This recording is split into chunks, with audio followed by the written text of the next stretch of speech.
The afternoon sun slanted through the tall windows of the English classroom, cutting long, dusty rectangles across the scuffed linoleum floor. It was that time of day when the energy of lunch had worn off and the promise of the final bell was still a distant dream.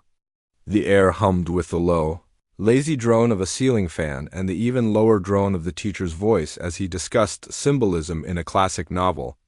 Most of the students were at various stages of paying attention. A girl with bright red hair near the front was scribbling notes furiously, her pen a blur. A couple of boys in the middle row were passing a folded note back and forth, thinking they were being clever. And then there was the boy in the back corner. He was a master of being unnoticed. It wasn't that he was trying to hide, not exactly. It was more like he had learned to blend in so perfectly that people's eyes just slid right over him. He sat slouched in his chair, not out of defiance, but as if his spine had simply given up. His worn-out hoodie, a faded gray that had seen too many washes, seemed to be a part of the chair itself. His hair was a constant mess, falling into his eyes, but he never seemed to notice or care. His gaze was often fixed on the window, but it wasn't an empty, daydreaming stare. He looked like he was watching something, a private movie playing on the other side of the glass that only he could see. The teacher, a man in his late 40s with tired but kind eyes, had seen this type before. In his 15 years at the school, he'd taught thousands of kids. They all fit into patterns, and this boy, whose name he had to check on his roster sometimes, fit into a very familiar one. The ghost. The ghost wasn't a troublemaker. He didn't talk back, didn't disrupt, didn't demand attention. He just, was. He turned in his assignments, always on time, but they were like his presence in the classroom, barely there. His essays were short, his thoughts undeveloped, his grades a steady stream of C's and the occasional D, a quiet testament to a boy doing the bare minimum to get by. The teacher had long ago filed him away in his mental cabinet under apathetic. He felt a small pang of pity, but it was a familiar pang, one that had dulled over the years with the sheer volume of students who seemed to be just marking time. Until graduation, the other students in the class had their own categories for him. He wasn't bullied because bullying required a target, a reaction. He gave none. He wasn't disliked because disliking someone required noticing them first. To them, he was just that quiet kid. If someone was absent and they had to do a group project, they might glance hopefully toward his empty chair, not because they wanted his input, but because his absence meant one less person to coordinate with. When the teacher asked a question and the room fell silent, no one ever worried that the quiet boy in the back would be called on. It was an unspoken rule that he was exempt from participation. He existed in a bubble of his own making, a silent island in a noisy sea. The teacher closed his book with a soft thud that seemed to echo in the quiet room. "All right, everyone," he said, his voice pulling a few of the daydreamers back to reality. "We're heading into the final stretch of the semester, which means it's time for our final project." A collective, weary groan rippled through the classroom. This was the part they all dreaded. The teacher let them groan for a moment, a small smile playing on his lips. He knew it was a lot of work, but he also believed it was the most important thing they would do all year. "This isn't going to be just another essay," he continued, walking slowly down the aisle between the desks. "I want you to push yourselves. I want you to truly engage with a writer's work. So the final project will have 2 parts." He paused for dramatic effect, letting the weight of his words sink in. "First, a 10-page thesis paper on a poet of your choice. It needs to be a deep analysis of their work, their themes, their influence. And second," he said, his voice rising slightly, "you will each be giving a 20-minute solo presentation to the class on your findings." The groan this time was louder, more genuine. 20 minutes alone in front of everyone was a special kind of nightmare for most teenagers. Faces paled. Nervous hands started tapping on desks. The girl with the red hair looked excited, but she was the exception. The teacher's eyes scanned the room, taking in the anxiety. He saw the fear, the stress, the quick mental calculations of how much work this would be. And then his gaze landed on the boy in the back corner. For a split second, A look of what could only be described as pure panic flashed across the teacher's own face. He saw the boy, the ghost, the kid who couldn't manage a 5-paragraph essay without it feeling like a chore. A 20-minute presentation? It was a recipe for disaster. It would be awkward, painful, and embarrassing for everyone involved. He could already picture it, the boy standing up there, mumbling, staring at his shoes, unable to answer a single question. The teacher's first instinct was to make an exception, to find a different, smaller assignment for him. But he stopped himself. That wouldn't be fair. And besides, maybe this would be a good thing. A wake-up call. A chance, however small, for the boy to finally engage. As the bell rang, signaling the end of the day, the classroom erupted into the familiar chaos of shuffling papers and zipping backpacks. The students swarmed out into the hallway, their voices already buzzing with complaints and plans for the project. The quiet boy, however, moved slowly. He didn't rush. He carefully placed his worn notebook into his backpack, his movements deliberate and calm. There was no sign of panic on his face, no anxiety in his posture. He simply looked up, met the teacher's gaze for a brief, unreadable moment, gave a single, almost imperceptible nod, and then walked out of the room, disappearing into the stream of students in the hall. The teacher was left standing alone, staring at the empty chair in the back corner, a feeling of weary certainty settling over him. He had done his job. He had set the challenge. Now he would just have to brace himself for the inevitable, awkward failure. He had no idea that the boy he had just pitied was carrying a world in that worn-out notebook, a story that was about to shatter every single one of his assumptions. The days after the teacher's announcement began to blur into one another, a steady rhythm of bells, books, and hallway chatter. The sun, once bright and warm through the classroom windows, started to take on a weaker, more golden hue, casting long shadows that crept across the floor as the afternoons grew shorter. The school felt like it was holding its breath, settling in for the long haul of the semester. And everywhere, it seemed, the final project was the main topic of conversation. It was a constant, low-level hum of anxiety and ambition that followed the students from class to class. The teacher's classroom, once a place of quiet lectures, had transformed into an after-hours hub of activity.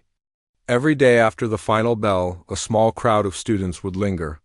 The girl with the bright red hair was a permanent fixture, her chair pulled up close to the teacher's desk, her voice a passionate flurry of questions about metaphors and historical context. She was debating between two major poets, and she wanted every bit of guidance she could get. The two boys who used to pass notes were now huddled over a laptop in the corner, trying to find a poet who was cool enough but not too hard. Their arguments were loud and filled with a kind of nervous energy that made the teacher smile. He felt like a conductor orchestrating a symphony of young minds. He was in his element, mentoring, guiding, feeling the deep satisfaction of seeing his students stretch themselves. He was a good teacher, and this was what good teachers did. But in the middle of all this activity, there was a conspicuous absence.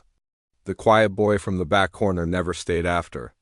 He packed up his worn backpack with the same unhurried pace he always had and slipped out of the room the moment the bell rang, melting into the river of students in the hallway. At first, the teacher barely noticed. He was too busy with the eager ones.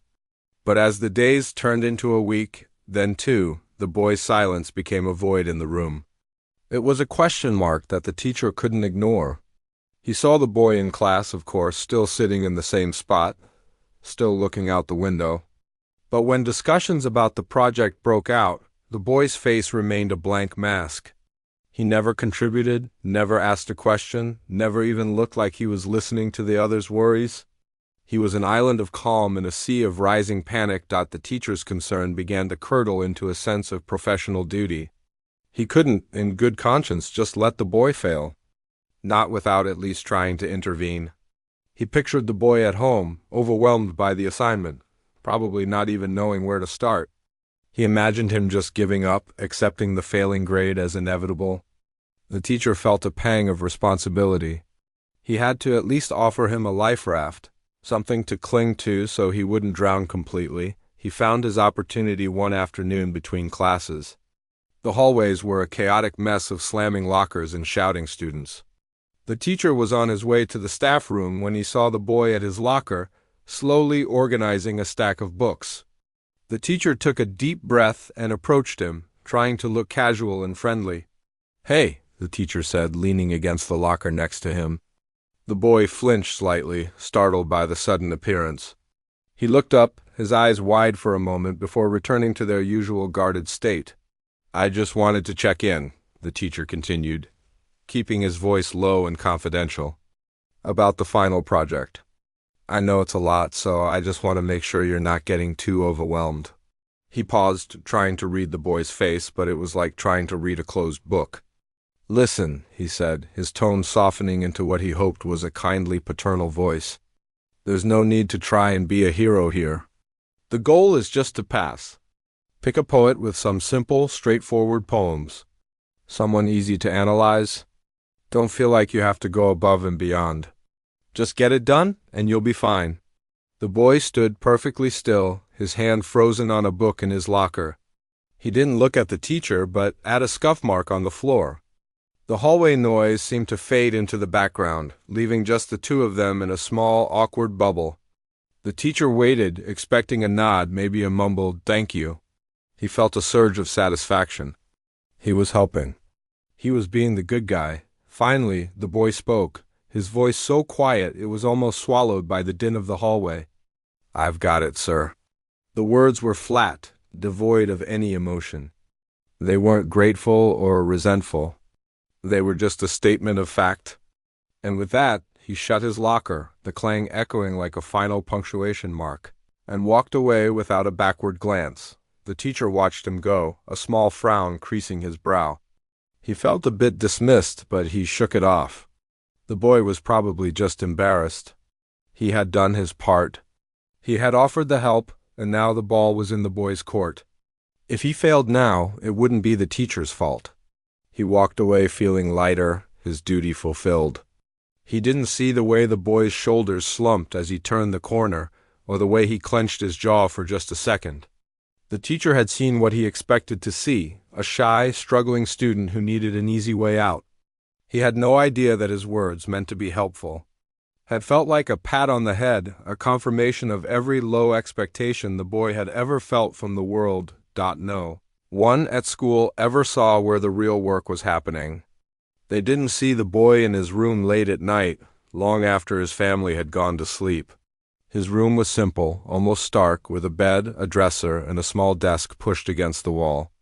The only light came from a single old desk lamp that cast a warm, focused circle of light onto his workspace. This was his sanctuary, his laboratory. His worn-out notebook was open, but it wasn't filled with the half-hearted notes he took in class. The pages were covered in a cramped, incredibly neat handwriting, so dense it looked like print. Next to the notebook were stacks of old, yellowed letters tied with a faded ribbon. There were photocopies of poems and a few fragile black-and-white photographs in simple wooden frames.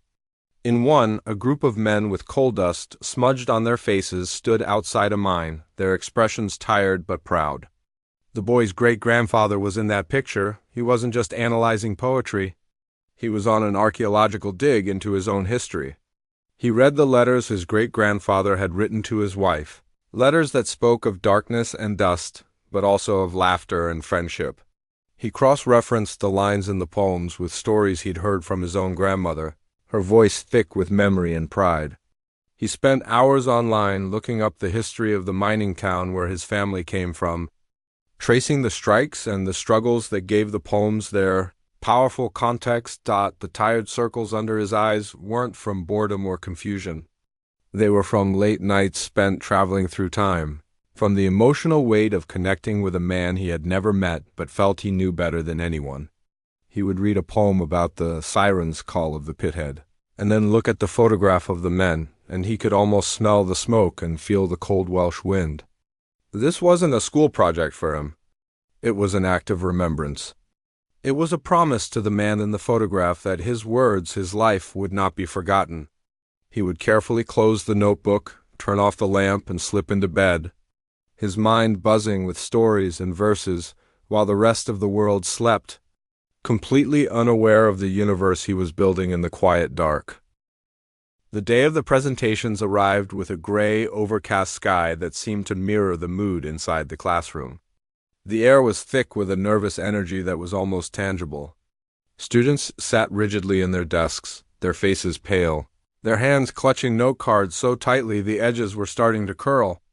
The teacher watched them, offering what he hoped were reassuring smiles, but he felt the tension in his own shoulders. This was always a tough day. For some, it was a chance to shine. For most, it was a trial by fire. One by one, they went to the front. The girl with the bright red hair was first, as expected. Her presentation on a famous American poet was technically perfect. She had slides, quotes, and a well-structured argument. She hit all the required points, her voice clear and steady, but it was like listening to a beautifully written encyclopedia entry. It was smart, it was impressive, but it lacked a soul. It was a performance, not a story. The others followed in a similar fashion. A boy talked about nature poetry with a monotone drone that made the teacher want to look at his watch. Another gave a passionate but slightly confused analysis of a poet whose work he clearly didn't understand. The teacher nodded and made notes on his clipboard, his mind already drifting towards the one presentation he was truly dreading. He glanced at the back corner. The quiet boy was just sitting there, his posture the same as always. He wasn't fidgeting with his notes.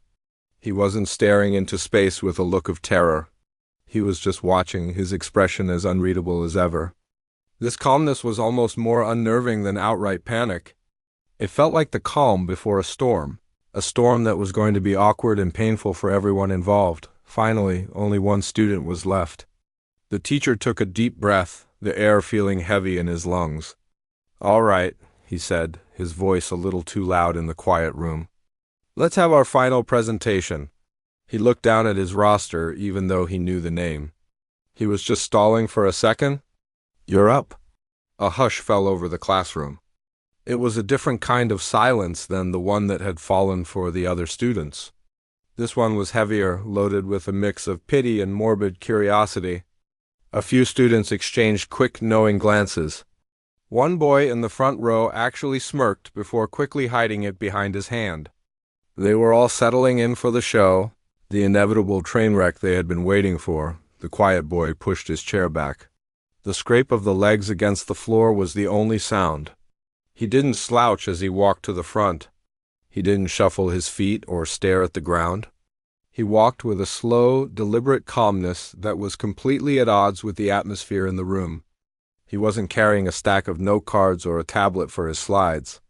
All he held was a small, neat pile of worn, photocopied papers held together with a simple paperclip. He placed them on the lectern at the front of the room and looked out at his classmates. He cleared his throat, and when he spoke, his voice wasn't the mumble they were used to hearing. It was clear, and it carried to the very back of the room without any effort. "My poet is not famous," he began. "You won't find him in the textbooks we use. You can't buy a collected works of his poetry online. He wrote for a very small audience, for a specific group of people in a specific place and time." He paused, letting the confusion settle over the room. This was not the opening anyone had expected. His name was Arthur Penelligon, and he was a coal miner in a small town in Wales. He wrote poems for his fellow workers in the 1950s. He was also my great-grandfather. The shift in the room was instantaneous. The smirks vanished. The slouching student sat up a little straighter. The teacher felt his own body tense, his pen frozen halfway to his clipboard. This wasn't what he had prepared for. This wasn't the awkward fumbling he had predicted. The boy didn't use any notes. He just began to talk. To understand his poetry, you first have to understand the world he lived in. Imagine a world without a sky. For most of your waking hours, the only view you have is of rock, of timber supports holding the weight of the earth above you and the man in front of you. The only light is from a small lamp on your helmet, a tiny bubble of yellow in an endless, crushing black. As he spoke, his voice took on a rhythm, a storytelling cadence that pulled everyone in. He wasn't just giving a report. He was painting a picture with his words. He described the smell of the mine, the damp earth and the sharp scent of dynamite. He described the sound, the constant rumble of machinery, the shout of men, and the terrifying silence that sometimes fell when a far-off tunnel collapsed. He picked up one of his papers. This is a poem called The Lamp Man's Song. The lamp man was the one who maintained the safety lamps. He was a lifeline. He read the first few lines, his voice steady. My flame is a star in a world of night, a tiny promise of morning's light. I guard this glow with my calloused hand, the only hope in this pit of sand. The words were simple, almost childlike in their rhyme. But hearing them in the context the boy had built, they felt profound. They weren't just words on a page. They were a prayer. He put the paper down and continued, his eyes scanning the room, making eye contact with his classmates for the first time all semester. My great-grandfather didn't write about grand ideas or abstract feelings. He wrote about what was real. He wrote about the taste of the tea in a metal tin at break time, the sweetest thing you'd ever taste. He wrote about the jokes the men would tell to keep the darkness at bay. He wrote about the camaraderie, the way you trusted the man next to you with your life. Not because you were friends, but because you had to. Then he did something that made the teacher's breath catch in his throat. He closed his eyes. There's one poem he never wrote down. My grandmother taught it to me. He would recite it to her when she was a little girl. He began to speak, his voice softer now, filled with an emotion that no one in that room had ever heard from him before. The lift descends, a metal cage, we turn the page. On another day, below the ground, we find our wage in sweat and dust. We earn our pay, but hear the song. The pickaxe rings, a rhythm deep in the mountain's heart. It's the song of what true labor brings, a brotherhood that will not part. When he finished, he opened his eyes. There were tears glistening in them, but his voice hadn't cracked from weakness. It had cracked from the sheer weight of the history he was carrying. He looked at the teacher, and for the first time the teacher saw him. Not the ghost, not the slacker, not the quiet kid in the back. He saw a young man who was a historian, a storyteller, and the keeper of a sacred family legacy. He stood there for a moment, not saying anything more. He didn't have a grand conclusion. He didn't ask if there were any questions. He just let the silence hang in the air, a silence that was no longer awkward or pitying, but heavy with respect and awe. The entire class was frozen. The girl with the red hair had a single tear rolling down her cheek. The boy who had smirked earlier was staring at his desk, his face flushed with what looked like shame. The teacher just sat there, his clipboard forgotten in his lap. He felt a chasm open up inside him, the space between his assumptions and the reality he had just witnessed. It wasn't just that the boy had done a good job. It was that the teacher had been so profoundly, so completely wrong. He had failed to see the universe of stories and passion that was hiding in plain sight, right there in the back of his classroom all along. The final word of the poem hung in the air, and then nothing. It wasn't the usual restless silence that follows a student's presentation, the kind filled with the shuffling of feet and the eager glances at the clock. This was different. This was a heavy, profound stillness that seemed to press down on everything, making the dust motes dancing in the sunbeams look like they were moving in slow motion. The boy at the front didn't move. He didn't smile or bow or look relieved. He simply stood there, his hands resting on the worn lectern, his gaze sweeping across the room one last time. He had delivered his piece, his story, and now he was letting it breathe. For a full 10 seconds, no one spoke. The girl with the bright red hair, who always had an answer for everything, just stared, her mouth slightly open. The boys who were always joking looked down at their desks, unable to meet the boy's eyes. The smirk was long gone from the face of the boy in the front row, replaced by a deep, uncomfortable red. It was as if the boy at the front had reached into each of them and pulled out something they didn't know was there. A sense of respect mixed with a sharp, stinging shame for ever underestimating him. The camera of the story, however, was focused on the teacher. He was frozen in his chair, his pen lying loosely in his fingers, forgotten. His face, usually a mask of calm, professional encouragement, was now a canvas of pure, unadulterated shock. It wasn't just surprise. It was a gut-wrenching, world-altering shock that started in his stomach and spread outwards, making his hands feel cold and his heart beat a little too fast. His brain was struggling to catch up, to reconcile the boy standing confidently at the front of the room with the ghost he had pictured in the back corner. He saw the good-grade essays again in his mind. The short, undeveloped paragraphs that screamed, "I don't care." He remembered the way he had categorized the boy, filed him away in that mental cabinet labeled Lost Causes. He thought about the conversation in the hallway, his own voice so full of condescending pity, telling the boy to pick something simple, not to try and be a hero. A wave of heat washed over his face, a flush of deep professional shame. He hadn't just been wrong. He had been arrogant.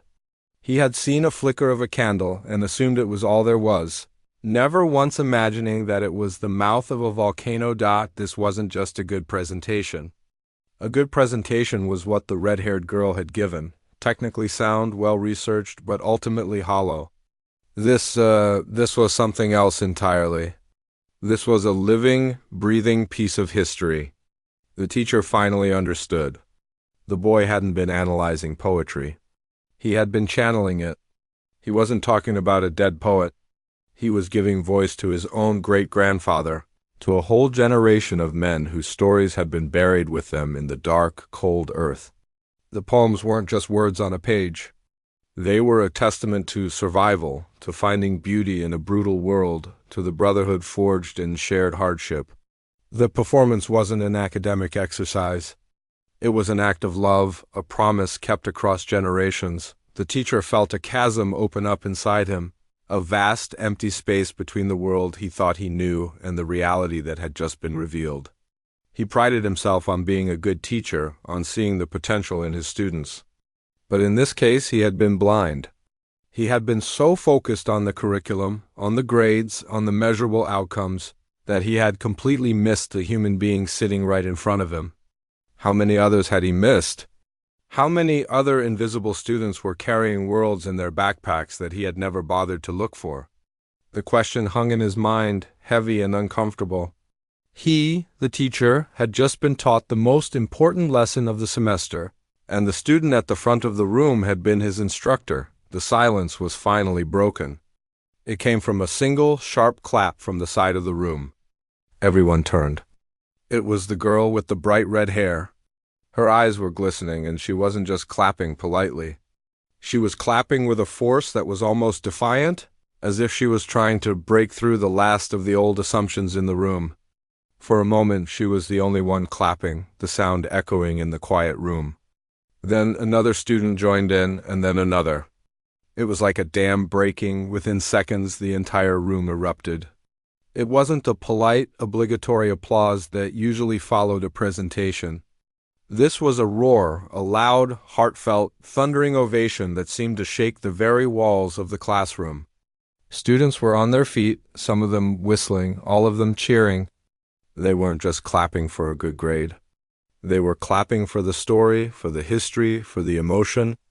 They were clapping for the boy who had shown them a world they never knew existed, and in doing so had forced them to look at him, and perhaps themselves, in a completely new light, through the noise.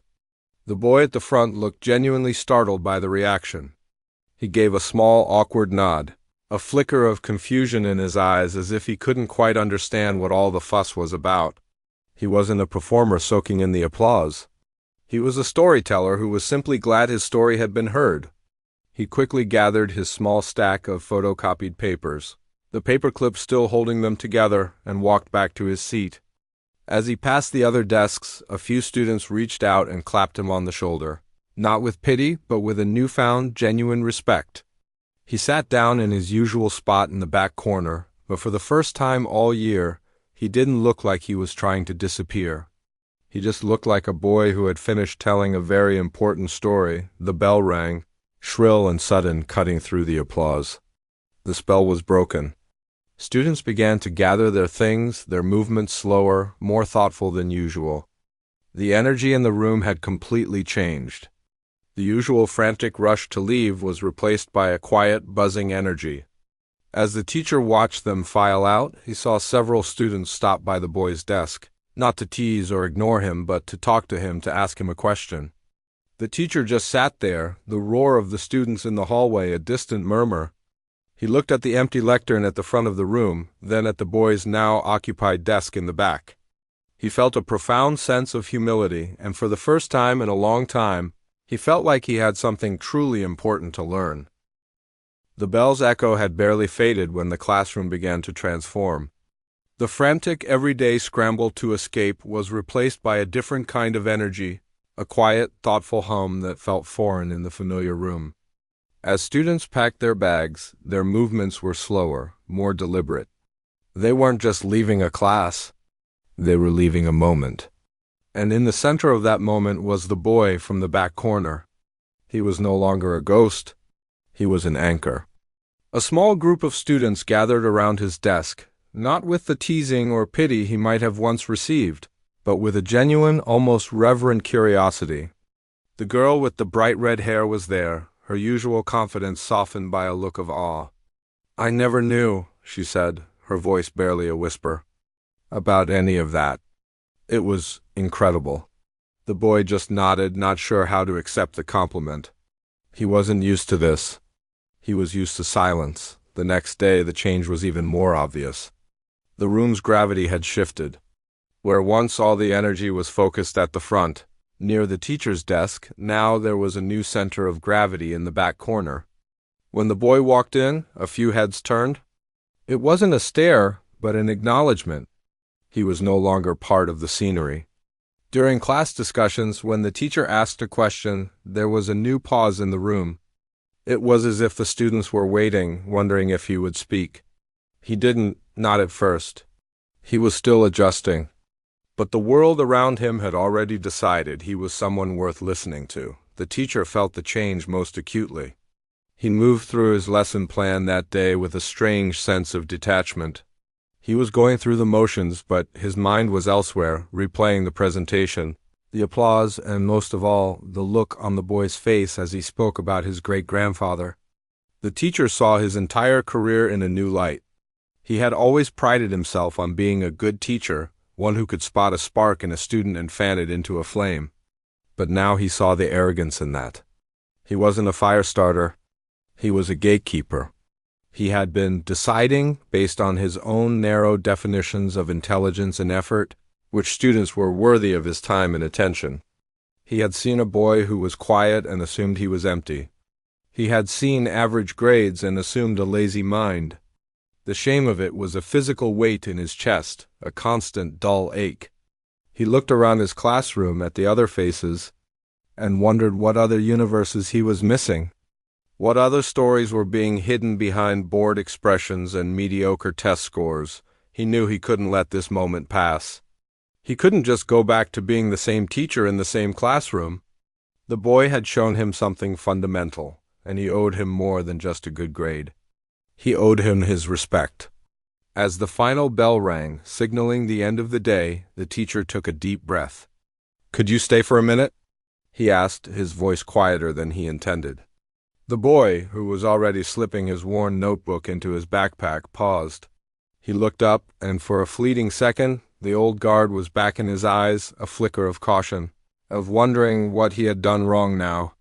He walked slowly to the teacher's desk, his hands shoved in his pockets. The teacher didn't stand up. He stayed in his chair, trying to make the space between them feel less like a teacher-student interrogation and more like a conversation between two people. He searched for the right words, but anything he could think of sounded hollow, like a line from a bad movie. "I'm sorry," felt too small. "You were amazing," felt too patronizing.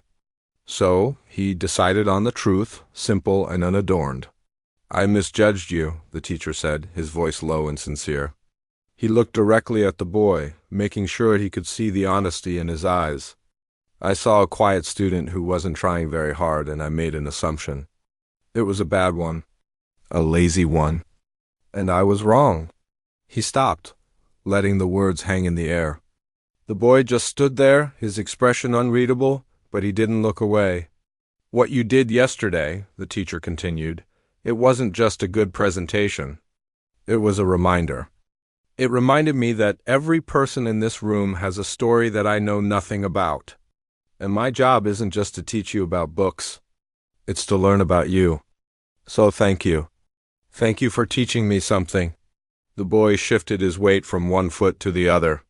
The tension in his shoulders seemed to ease just a little.